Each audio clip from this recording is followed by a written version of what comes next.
Ito yung bagong layout natin, mga busing na ano.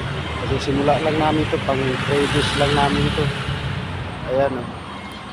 Bali tatlo pa lang yung tao ko. Bali commercial building to.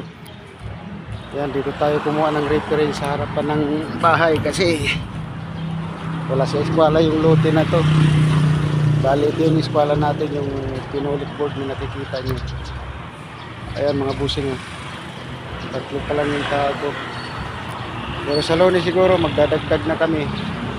Hindi pa pagtao kasi pag dumating yung materyales sa Marquez na mag-assemble na kami, gagawa na kami ng mga stirrups at saka mag-assemble kami ng mga ano, mga puting namin, pang puting. Yan na layout ko na rin yung mga para sa kulong. Yung mga poste na yan na mga maliliit na tubo na yan na nakatayo, yan yung mga kulong namin. Bali 20 yung kulong ng bahay nito.